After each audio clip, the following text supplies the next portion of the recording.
Go ahead and take a look at the well-known Kaggle challenge. It's the Titanic challenge. It's where everybody pretty much starts. It's where I started, and so a lot of people use this as kind of a start to get into the different competitions. If you're not familiar with Kaggle, it's just a great data science website revolving around everything to R, Python, machine learning, obviously, and then of course using different methods of Excel in order to be able to solve problems and just kind of dive in deep to data sets. It's great for people like me who aren't necessarily always in a data analyst type role and looking to enhance my skills in it. So just as a quick explanation, you're going to always take this training data. It's basically just a bunch of pieces of data and information on people who did not survive and who did survive the Titanic. It's not everybody, okay, but it's a pretty large set. I believe 892 different people that they give you information on.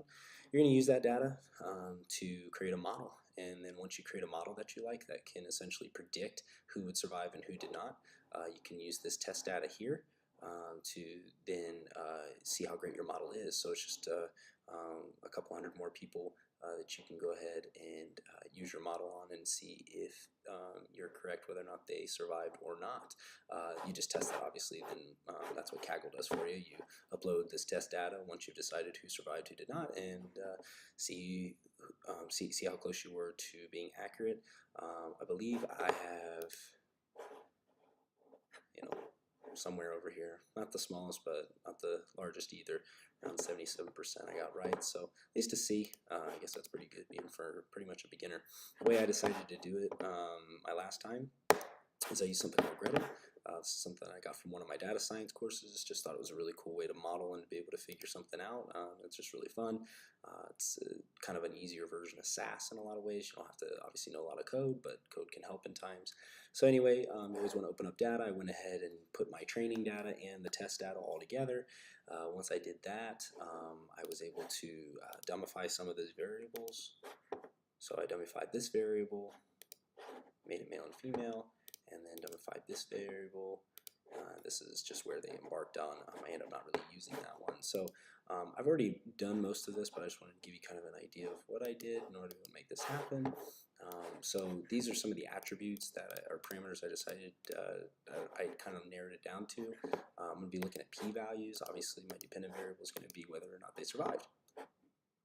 So once I looked at this a little bit, I noticed that the ticket and the parch had a really high p-value, so I wanted to get rid of that. And then, but I did it in a chronological order. I took this one out first, tried the model again, found out that ticket ended up having still large p-value, so I got rid of that. So this is what the model would look like instead.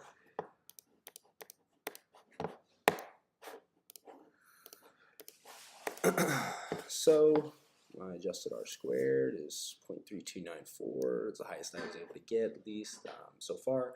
All my p-values are super small, so that's good. Tested for collinearity. Obviously, there's none of the parameters are breaking my model by being too much alike or anything like that. I played different things with like age. I actually transformed it. I went ahead and took the square root of our ages, just because so many ages, since there's such a difference in ages, and hopefully then it would help my adjusted R squared value, but transformation didn't help all that much and didn't get a better score, so I went ahead and kept it like this. So now that since the test data is also in this, I can go ahead and I can, oh, I forgot, I went ahead and got rid of age as well. The reason why I got rid of age was because after playing with it and looking at it, there's just so many people in here that they didn't know the age of, so it's kind of messes up the data a little bit. I don't think it really changed my score too much, but it just made it a lot cleaner once I got rid of it. So I went ahead and took a look at this, went ahead and got rid of age, and obviously get that. I'm going to look at my p-values again.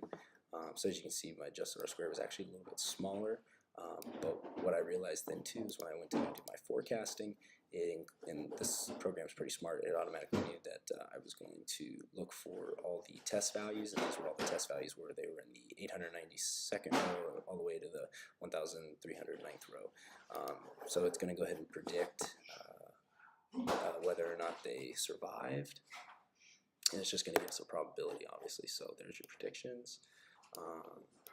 those are all the predictions of people that were there, and then here's all the probabilities of them surviving or not. So anything above 0.5, we're going to go ahead and assume means that they are good to go. Anything below 0.5 means that they did not survive. So pretty easy. And then all that I had to do from there was go ahead and save my test data. So I did a bunch of different types here. The test data that I decided to use was the one without age. This is the p-hat. So I went ahead and submitted that. So basically all I had to do was then just open up an Excel document on my other computer. It's not a Mac. And I just went ahead and I made a if formula.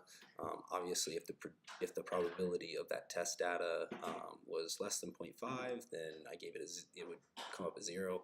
And then if it wasn't less than 5, it was obviously 0.5. It was greater than 0.5. It would go ahead and give it a 1. So just a pretty typical if formula in Excel. Anyway, once I did that, you just come here. And of course, then you can submit your own predictions if you need to. This is where you do that. And like I said, I ended up getting 77% right based off my model. So just a pretty cool way to data mine and to take a look at your p-values, and obviously trying to come up with a model that has a decent confidence interval. And I'm sure there's better models out there. As again, like I said, I found a larger R-squared value, but then it didn't really change anything when I included age in the model and then submitted my answers. So even though the adjusted R-squared was better, I think there's got to be a way to figure out the ages to be able to help it out. And that's how I solved the